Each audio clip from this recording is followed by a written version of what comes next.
Hello everybody and welcome back to Conor here, all Leeds TV. Hope you're doing fantastically well. And I'm fresh from Ellen Road, fresh from Leeds United 1, Reading 0. Big, really, really big. I'm not bothered about performances. You guys know what I'm like. Performances absolutely do my head in when it's not perfect. But it's all about the results at the end of the day, and that is what we've got to bear in mind now. Performance might not have been as good as last week. I don't think it was. However, hindsight, it is good enough. It's good enough, you know. From 1 to 11, I thought we were okay today. I thought there was some standout performances. I thought Dallas was really, really good today. Stood up to the mark once again. I thought Luke Ayling, reverting back to that centre-back role, did excellently well. Not a natural centre-back. I don't like him at centre-back, but I thought he did really well dealing with Puskas today, an £8 million striker who is revered around Europe, allegedly in the summer months. And I thought Ayling did a really good job on him. I thought, you know, he stood up to the role very well. Ben White coming into that CDM role after Calvin Phillips went off the field. Thought he had, he did a really, really good job. So, you know, we can't really complain. Obviously, it was a weakened Reading side without the likes of Ovie Ejaria. Ovie Ejaria, for me, was the standout CAM this season alongside Eze, who I've seen come up against Calvin Phillips. So that was a big miss for Reading. Obviously, a few injuries out of their squad. But at the end of the day, we did the job. And I'm not going to wax lyrical about Reading because I thought we were the dominant team. I thought we had control of the game. It was a little bit frustrating in pots of it. I thought Harrison and Costa didn't really have, you know, the specific links there with Bamford. I thought, Patrick, I'm not going to get on him. But I don't know, was he up for it today? Don't know what you thought. Let me know in the comment section below, guys, what you thought. But seemed to run a lot more against Bristol City today. I mean, it's not like there was a lack of service. Leeds were coming forward. We had good opportunities today. Don't know, is it a little bit off it today? I thought Patrick Bamford didn't really seem interested. Was coming deep a lot as well to receive the ball. Maybe, you know, you could point that to a lack of service, but I don't know. He just didn't seem to be running in and out of the channels like he normally does, and you know, proper grafted up with more at the back for Reading. I don't know.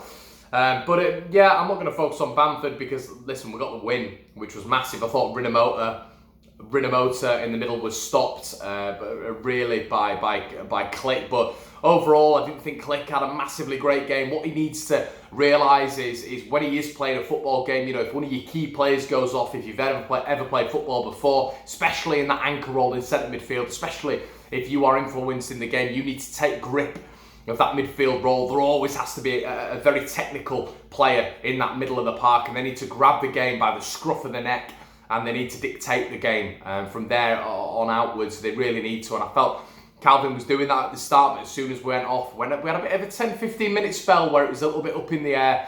John Swift was getting on the ball a little bit more, and I was getting a little bit frustrated with Click. You know, Click, 29 years old, experienced vet in that middle. He's been through it all really in these past 2 years with Leeds United, and that is where you need to step up. That's where you need to take the game by the scruff of the neck. You know, you're Calvin's elder. You know, you're a lot older than Calvin, a lot more experienced. That's why you need to take the game by the scruff of the neck, and I didn't really feel that he did that today. But Pablo as well, didn't think he was good today. If I'm brutally honest with you, I was actually the guy who brought me down there today, Jerry. We were talking at half time, and I thought he should have been brought off for Roberts. That's what I was calling for.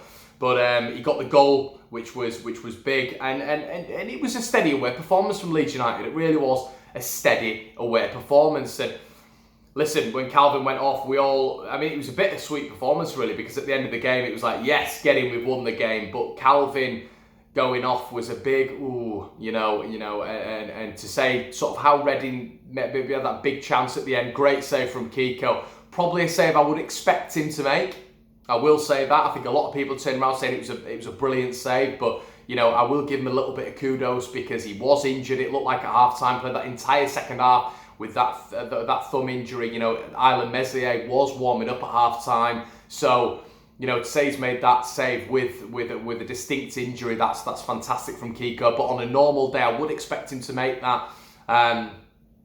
And yeah, sort of a decent performance, an okay performance. You'd be expecting more from Leeds, but it's the result. The performance now is not really relevant. 12 games to go, and these games are getting chalked off now, aren't they? We're all realising that we're at the typical end of the season now. We've got a lot of the bottom half teams to play, but I tell you what, they're turning it on now, aren't they? The bottom half sides. You look at Barnsley pulling up another result today.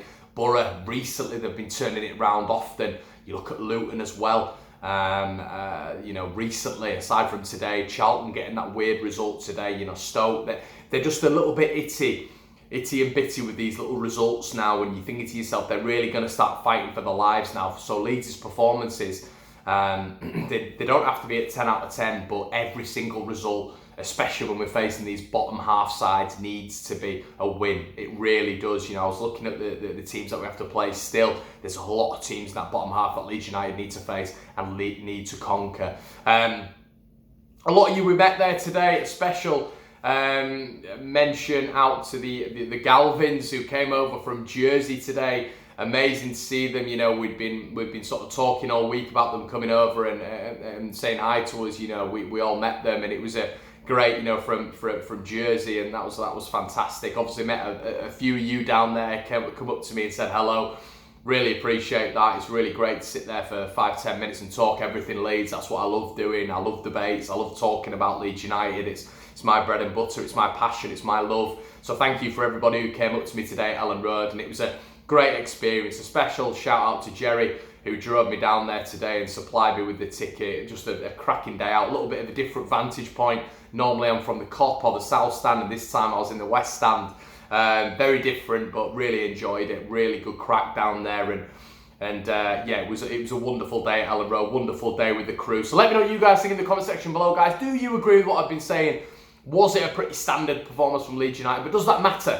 Leeds United getting the 1-0 victory, and that is all that matters, surely, at this point in the season. This stage at the season. Middlesbrough coming up, 7:40 Wednesday night under the lights at the Riverside. Massive game for Leeds United. Obviously, Middlesbrough not doing that well in the last couple of games, and are they going to now turn it on against Leeds United? Are they going to sell out the Riverside, which they normally do against Leeds United? We know it's a bit of a cup final for the Borough boys playing Leeds United, so I expect it's going to have to be a thorough performance from Leeds United, a little bit better than today for me away at Middlesbrough. It's going to be a tough game, but we'll have all your previews out. We're going to do a Sunday night preview as well, guys, where we are all there doing sort of a 3 to 4 way preview, so make sure you check out that. It's going to be on a very similar format to what me and Joe did we did the other day. If you caught this the preview for the Reading game, make sure you slap a like on this video, share it to your friends, comment as well, and I'll see you in a bit.